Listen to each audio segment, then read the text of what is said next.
যেই গ্রুপের ভেতরে কাজ করছেন, ওই গ্রুপের ভেতরে 10 জন মিলে যখন খাল খনন করছেন, খাল খনন করতে করতে হঠাৎ একটা সাদা বড় পাথর বেজে গেল। কোদাল দিয়ে চেষ্টা করলেন, ভাঙতে পারলেন না, কোদাল নষ্ট হয়ে নাই। শাবল দিয়ে চেষ্টা করলেন, কোনো কাজ হলো না, শাবলটা নষ্ট হয়ে যায়। কুঠারের আঘাত করলেন, তাও হলো না। এইরকম করে সমস্ত খনন যন্ত্রগুলো ফেল হয়ে গেল। তিনি কোনোভাবে তারা কিছুই করতে পারল না। এইবার সকলে মিলে সিদ্ধান্ত গ্রহণ করেছে, সালমান ফারসি রাদিয়াল্লাহু তাআলা আনহুকে আমার রাসূলুল্লাহর কাছে পাঠিয়ে দাও। আমার রাসূল পাক সাল্লাল্লাহু আলাইহি সাল্লাম যদি এখানে আসেন, হয়তো এর কোনো সমাধানের পথ আমরা পেয়ে যাব। রাসূলুল্লাহর কাছে গেলেন আর সংবাদ দিলেন, আমরা যে খাল খনন করছি, আমাদের ভাগের ভেতরে 40 গজ, এই 40 গজ খনন করতে গিয়ে ওর ভেতরে বড় একটা পাথর বেজে গেল। এই পাথরটা আমরা কোনোভাবে নাড়াচাড়া করতে পারি না, ভাঙতেও পারি না, সরাতেও পারি না, কি করবো আমরা বুঝতে পারছি না। হুজুর, আপনি একটু চলুন, অবস্থাটা দেখে আমাদেরকে একটা সুন্দর করে একটা সাজেশন দিয়ে দেন। আমার রাসূল পাক সাল্লাল্লাহু আলাইহি সাল্লাম চলে গেলেন, সঙ্গে সঙ্গে গিয়া পাথরের সম্মুখে দাঁড়ালেন। আমার রাসূল বললেন, এইবার আমার হাতের ভেতরে একটা কোদাল দিয়ে দাও। আল্লাহ রাব্বুল আলামিন ডাক দিয়ে বলেন, কুলিল্লাহুম্মা মালিকাল মুলকি তু'তিল মুলকা মান তাশা ওয়া তানজিউল মুলকা মিম্মান তাশা ওয়া তু'ইজ্জু মান তাশা ওয়া তুযিল্লু মান তাশা بيدك الخير إنك على كل شيء قدير। জোরে বলা যাবে কি আল্লাহু আকবার? আয়াত যখন শেষ হবে একটু আল্লাহু আকবার ধ্বনি দিবেন, কারণ আল্লাহু আকবারের ভেতরে আল্লাহ রাব্বুল আলামিনের বড়ত্ব ঘোষণা হয়ে যায়। মুয়াজ্জিন সাহেব যখন আযান শুরু করে দেন, সুমধুর কণ্ঠে তিনি আল্লাহু আকবার ধ্বনি দেন, আল্লাহু আকবার, আল্লাহু আকবার, আল্লাহু আকবার। এরপরে যখন আবার ইকামত শুরু হয়ে যায়, মুয়াজ্জিন সাহেব আবার আল্লাহু আকবার বলে ইকামত শুরু করে দেন।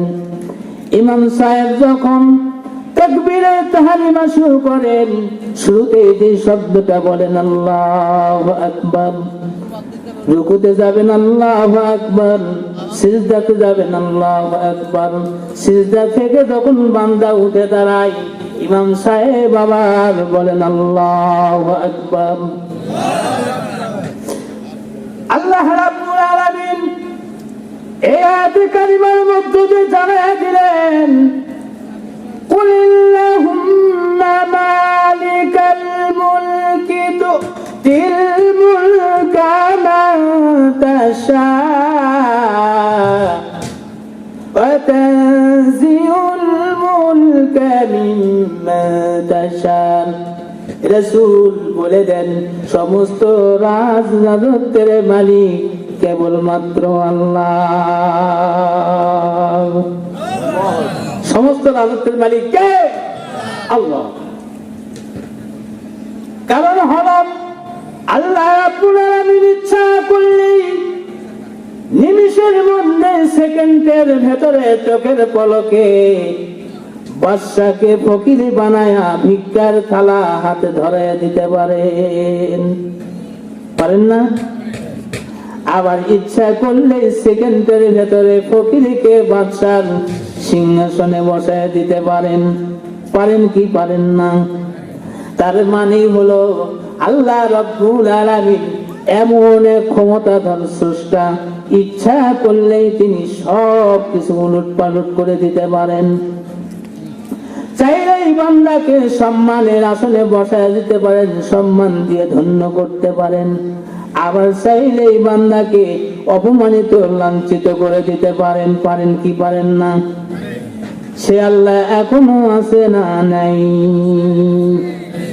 এই আয়াত যে কত সত্য, এই আয়াত যে কত সত্য। আজ থেকে 1400 বছর আগে আল্লাহ রাব্বুল আলামিন কুরআনুল কারীমের ভেতরে জানায় দিয়েছেন।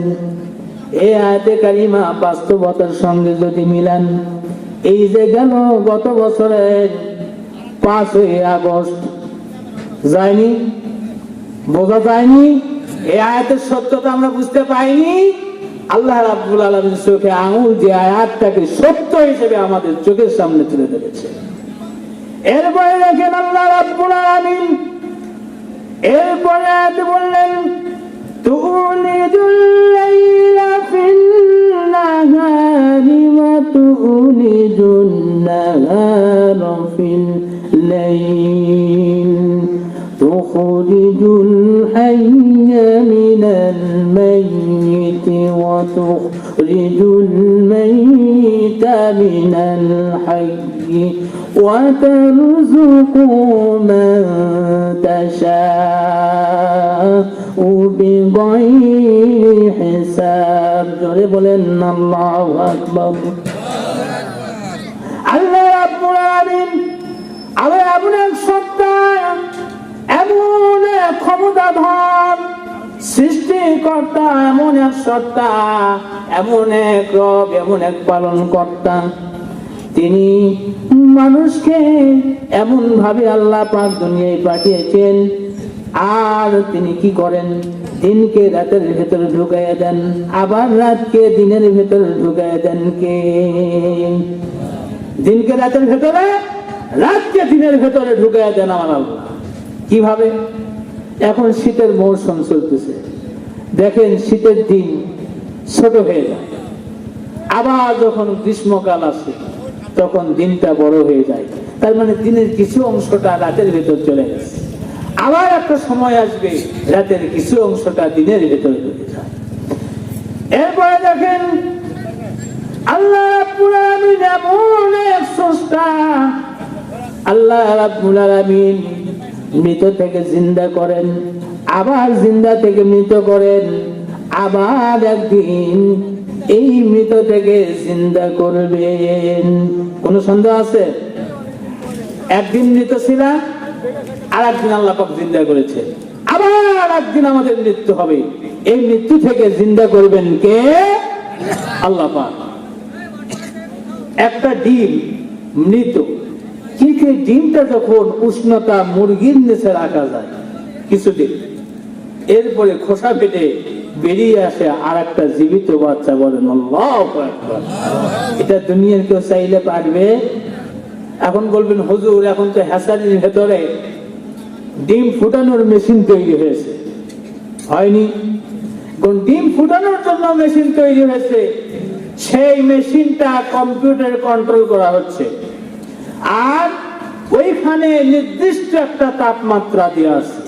একটা মুরগির ভেতরে যে তাপ দিলে পরে মুরগির যে উষ্ণতার কারণে ডিমের খোসা ফেটে নির্দিষ্ট সময় একটা ছোট্ট জীবিত বাচ্চা বেরিয়ে আসে, ওই মেশিনে দেবেন, ওখানে একটা মেয়াদ আছে, ওই মেয়াদের ভেতরে বাচ্চা বের হয়ে আসে। কিন্তু সব বাচ্চা কি বের হয়ে আসে? সব ডিম কি ফোটে? অনেক ডিম নষ্ট হয়ে যায়। কেন যায়? আল্লাহ পাক চাননি, এই জন্য ওই মৃত ডিমটাকে আর জীবিত করেননি। কথা বুঝাইতে পারলাম?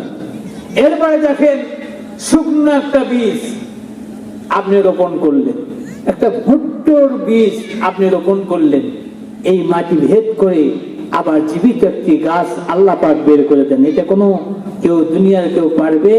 কোনো মেশিন দিয়ে হবে না। এইটা নিয়ন্ত্রণে যিনি রয়েছেন তিনি কে? আল্লাহ পাক। তার মানে তিনি এমন এক স্রষ্টা, জীবিতকে মৃত করেন, আবার মৃতকে জীবিত করেন। এই জন্য আল্লাহ রাব্বুল আলামিন ওই কথাটাই বললেন, তুলিদুল লাইলা ফিন নাহারি ওয়া তুলিদুন নাহারা ফিল الليل وتخرج الحي من الميت وتخرج الميت من الحي وترزق من تشاء بغير حساب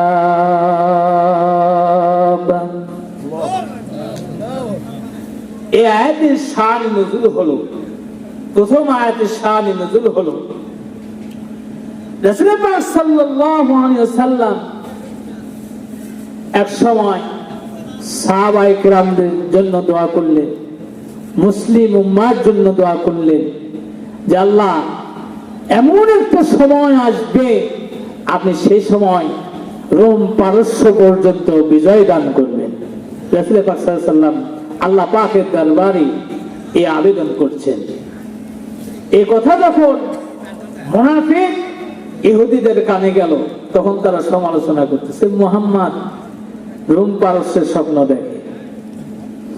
এই আয়াতের কারিমার শানে নজুলের মধ্যে আরো আছে রাসূল পাক সাল্লাল্লাহু আলাইহি ওয়াসাল্লাম যখন মদিনায় খন্দকের যুদ্ধের সূচনা হলো, এমন সময় যখন শত্রু বাহিনী মক্কা থেকে রওনা হয়েছেন, মদিনাকে তারা ধ্বংস করবেন, মুসলমানদের উপর আক্রমণ করবেন, এমন সংবাদ যখন আমার রাসূলুল্লাহর কানে পৌঁছে গেল, রাসূল পাক সাল্লাল্লাহু আলাইহি সাল্লাম দ্রুত একটি পরামর্শ সভার আয়োজন করলেন। এই উদ্ভূত পরিস্থিতি থেকে কেমন করে মদিনারে এই শহরটাকে রক্ষা করা যায়, কেমন করে শত্রুর মোকাবেলা করা যায়, সাহাবায়ে কেরামদের নিয়ে তিনি সুন্দর একটি পরামর্শ সভার আয়োজন করলেন এবং সাহাবায়ে কেরামদের কাছ থেকে তিনি মতামত প্রস্তাব তাদের কাছ থেকে আশা রাখলেন। এমন সময় সাহাবাদের নিয়ে পরামর্শ শুরু হয়ে গেল। রাসূল পাক সাল্লাল্লাহু আলাইহি সাল্লাম বলছেন, তোমরা একে একে প্রস্তাব রাখো, তোমরা সুন্দর যুক্তিযুক্ত প্রস্তাব দিয়ে আমাদের ধন্য করবে আশা রাখি। কিন্তু কেউ কোনো সুন্দর পরামর্শ দিতে পারল না। একজন বৃদ্ধ সাহাবী হাত উঠালেন এবং ইয়া রাসূলুল্লাহ, ইয়া হাবিবাল্লাহ, আমার কাছে সুন্দর একটা গুড আইডিয়া আছে। বলে, কি গুড আইডিয়া, একটু বলো দেখি। ইয়া রাসূলুল্লাহ, ইয়া হাবিবাল্লাহ, আমার বাড়ি সেই পারস্যে, ছোটবেলা থেকে ঘাত প্রতিঘাত অনেক কিছু পেরিয়ে সত্যের সন্ধান করতে করতে এক পর্যায়ে আপনার সঙ্গে আমার দিদার হয়ে গেছে। আপনার হাতে হাত থেকে কালেমা পড়ে মুসলমান হয়ে গেছি। তবে আমি সুন্দর একটা পরামর্শ আপনাদের দিতে চাই। আমার বাসা সেই সুদূর পারস্যে, ওই এলাকায় যখন আমি ছিলাম তখন দেখেছি, ছোট থেকে বড় হয়েছি, সেখানে আমি দেখেছি যখন কোন শত্রু বাহিনী আসতো, এই শত্রু বাহিনীদের মোকাবেলা করার জন্য তারা নিজেদের শহরের চারিপাশে খাল খনন করত, গর্ত খনন করত। আর এই গর্ত খনন করার কারণে শত্রুরা যেমন গর্ত ভেঙে আসতে পারত না, তেমনি করে শহরটা নিরাপদ হয়ে যেত। আর ওই স্থানীয় লোকজনদের জানমাল গুলো রক্ষা পেয়ে যেত, নিরাপদ হয়ে যেত। হুজুর, আমার পরামর্শ হলো মদিনার চারিপাশে আপনি খাল খননের ব্যবস্থা করুন, খন্দক খনন করুন। এই সাহাবীটা অন্য কেউ নয়, এই সাহাবীটার নাম হলো হযরত সালমান ফারসি রাদিয়াল্লাহু তাআলা আনহু। তিনি ছোট্ট থেকে তার মনের বাসনা হলো বাপদাদার দেখানো ধর্ম দিয়ে তার অন্তর তুষ্টি হয় না। তিনি বিভিন্ন মন্দির, প্যাগোডা, গির্জায় থেকেছেন, বিভিন্ন উপাসনালয়ে থেকেছেন, কিন্তু মনের তৃপ্তি কোনো কিছু দিয়ে মেটে না। তিনি যেখানে যান দেখেন এগুলো তো সব ভুয়া, এর ভেতরে কিছুই নেই। সত্যের সন্ধান করতে করতে এক সময় তিনি সন্ধান পেয়ে গেলেন। আখির জামানার পয়গম্বরের আবির্ভাব হয়ে গেছে, বলেন সুবহানাল্লাহ। তিনি বহু গির্জায় দেখেছেন, পেগুড়ায় থেকেছেন, ধর্মীয় উপাসনালয়ে থেকেছেন, বিভিন্ন ধর্মীয় কিতাবগুলো তিনি শুনেছেন। আর ওই ধর্মীয় কিতাবগুলোর মধ্যে আখির জামানার পয়গম্বরের বিভিন্ন আলামত তিনি দেখেছেন, শুনেছেন। তিনি চিন্তা করলেন, আমি যেমন করে হোক আমি মদিনায় গিয়ে রাসূলের সঙ্গে দিদারে লিপ্ত হয়ে যাব। কেমন করে পাবো রাসূলের দেখা? মনটা তার উতালা উতালা। কেমন করে মদিনায় যাব? কখন আমি আমার রাসূলের সঙ্গে দিদার করব? সেই মদিনায় আমাদের যাওয়ার জন্য মন কাঁদে কি কাঁদে না? হযরত সালমান ফারসি রাদিয়াল্লাহু তাআলা আনহু যখন মদিনার দিকে রওনা হয়ে গেলেন, তিনি শুনেছেন আমার রাসূল পাক সাল্লাল্লাহু আলাইহি সাল্লাম মক্কায় কাফের বেঈমানদের নির্যাতনের শিকার হয়েছিলেন। তিনি মক্কা ছেড়ে হিজরত করে মদিনায় এসেছেন, কুবায় তিনি অবস্থান করছেন। আমার রাসূলুল্লাহ সংস্পর্শে এসে গেলাম। আমার রাসূলুল্লাহ দুইটা জিনিস দিয়ে পরীক্ষা করলেন। সালমান ফারসি রাদিয়াল্লাহু তাআলা আনহু একটা বারের জন্য পরখ করার জন্য তিনি চিন্তা করলেন, কেমন করে আমি আখির জামানার পয়গম্বরের সার্টিফাই করব। তিনি চিন্তা করলেন আখির জামানার পয়গম্বর যিনি হবেন, আখির জামানার পয়গম্বর নবী মুহাম্মদুর রাসূলুল্লাহ সাল্লাল্লাহু আলাইহি সাল্লাম যিনি হবেন, তিনি কখনো সাদাকার মাল গ্রহণ করবেন না। এই জন্য রাসূলকে পরীক্ষা করার জন্য তিনি কিছু সাদাকার মাল আমার রাসূলুল্লাহর সামনে উপস্থাপন করলেন। আমার রাসূল পাক সাল্লাল্লাহু আলাইহি সাল্লাম বললেন, এগুলো হলো সাদাকার মাল, এটা আপনার সামনে আমি নজরানা দিলাম। রাসূল পাক সাল্লাল্লাহু আলাইহি সাল্লাম ওই সাদাকার মালগুলো নিজে গ্রহণ করলেন না, সাহাবায়ে কেরামদের দিকে ঠেলে দিলেন। ওই সাহাবায়ে কেরাম যারা আসহাবে সুফফার মধ্যে থাকেন তাদের সামনে ঠেলে দিলেন। এইবার সালমান ফারসি রাদিয়াল্লাহু তাআলা আনহু বুঝতে পেরেছেন তাওরাতের কথাগুলো সত্যি হয়ে গেল, কারণ তিনি সাদাকার মাল গ্রহণ করেন না। এই জন্য তিনি পরের দিন আবার আসলেন। এইবার সাদাকার মাল নয়, এইবার তিনি হাদিয়া উপস্থাপন করলেন। আমার রাসূল পাক সাল্লাল্লাহু আলাইহি সাল্লাম হাদিয়া সানন্দে গ্রহণ করলেন। বলেন সুবহানাল্লাহ, আরো জোরে জোরে বলেন সুবহানাল্লাহ। সেই বৃদ্ধ সাহাবী বার্ধক্য জনিত কারণে তিনি এখন বৃদ্ধের একেবারে জীবনের শেষ সন্ধিক্ষণে এসে পৌঁছে গেছেন। এমন সাহাবী রাসূলুল্লাহ ইয়া রাসূলুল্লাহ, আমি যে পরামর্শ দিই সেটা হলো মদিনার এই সাইড গুলো আপনি খাল খন্দক খনন করুন। এই খাল খন্দক খনন করার কারণে যেমন ভাবে মদিনা নিরাপদ হয়ে যাবে, তেমনি ভাবে শত্রু মোকাবেলা উপযুক্ত হবে, আর মদিনার সমস্ত মানুষের জানমাল গুলো নিরাপদ হয়ে যাবে। জোরে বলেন সুবহানাল্লাহ। আমার রাসূল পাক সাল্লাল্লাহু আলাইহি সাল্লাম দারুণ খুশি হয়ে গেলেন। সালমান ফারসি রাদিয়াল্লাহু তাআলা আনহু এই সুন্দর চমৎকার পরামর্শ গ্রহণ করলেন। আর খাল খন্দক করার জন্য তিনি এইবার কাজের প্রস্তুতিমূলক আরেকটি ভাষণ দিলেন। সংক্ষিপ্ত ভাষণ দেওয়ার পর 10 জন করে গ্রুপ তৈরি করলেন।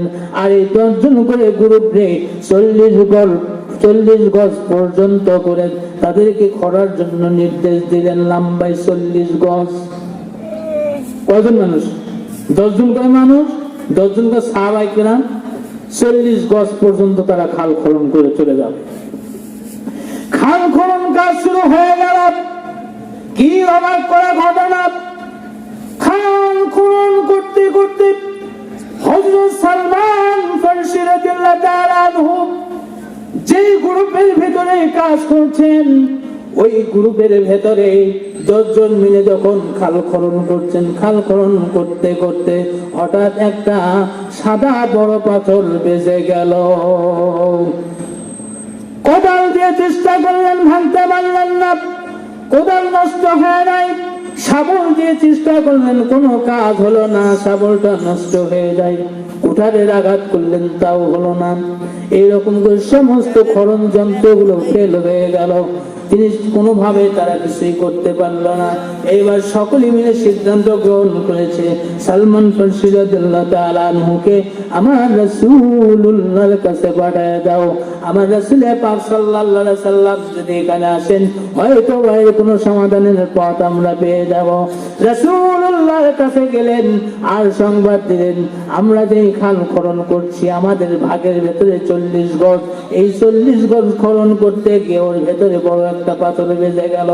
এই পাথরটা আমরা কোনোভাবে নাড়াচাড়া করতে পারি না, ভাঙতেও পারি না, সরাতেও পারি না, কি করব আমরা বুঝতে পারছি না। হুজুর, আপনি একটু চলুন, অবস্থাটা দেখে আমাদেরকে একটা সুন্দর করে একটা সাজেশন দিয়ে দেন। আমার রাসূল পাক সাল্লাল্লাহু আলাইহি সাল্লাম চলে গেলেন, সঙ্গে সঙ্গে গিয়ে পাথরের সম্মুখে দাঁড়ালেন।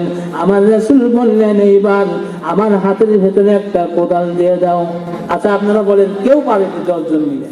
আমার রাসূল পারবেন? হ্যাঁ, আল্লাহু আকবার। এই বিশ্বাসটা করার নামটাই হলো ঈমান। আমার রাসূল পাক সাল্লাল্লাহু আলাইহি সাল্লাম কোদালটা হাতের ভিতরে নিলেন আর সদরে পাথরের ভেতরে একটা আঘাত করলেন। পাথরের ভেতরে আঘাত করার সঙ্গে সঙ্গে ওই পাথর থেকে আলোক ছটা বের হয়ে গেল। ওই আলোক ছটাতেই মদিনার অলিগলিগুলো, অন্ধকার কুঠুরিগুলো আলোতে পরিপূর্ণ হয়ে গেল। বলেন সুবহানাল্লাহ। আরো জোরে জোরে বলেন সুবহানাল্লাহ। আমার রাসূল আবার দ্বিতীয় একটা আঘাত করে দিলেন। এই দ্বিতীয় আঘাত যখন করলেন, দ্বিতীয় আঘাত করার সঙ্গে সঙ্গে আবার আলোক ছটা বেরিয়ে গেল। তৃতীয় আর একটা আঘাত করলেন, তৃতীয় আঘাতেও আলোক ছটা বের হয়ে গেল, কি যেন বিজলির মতো আলো বের হয়ে যায়। তৃতীয় আঘাতেই পাথরটা চূর্ণ বিচূর্ণ, খণ্ড বিখণ্ড হয়ে গেল।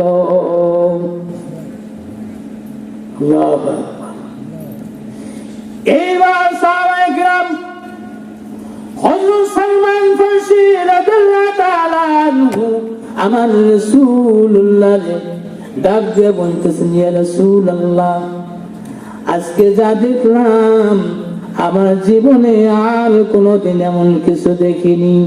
হুজুর, সালমান ফারসি রাদিয়াল্লাহু তাআলা আনহুর হাত ধরে ওই খাল খন্দকের ভেতর থেকে উঠে আসতেছেন।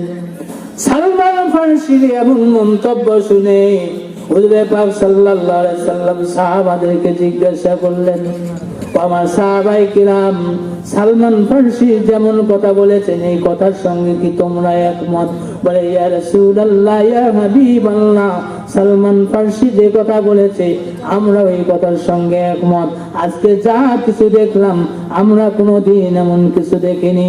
রাসূল পাক সাল্লাল্লাহু আলাইহি সাল্লাম ডাক দিয়ে বলেন, ও আমার সাহাবায়ে কিরাম, আমি যা দেখতে পেয়েছি তোমরা কেউ তা দেখোনি।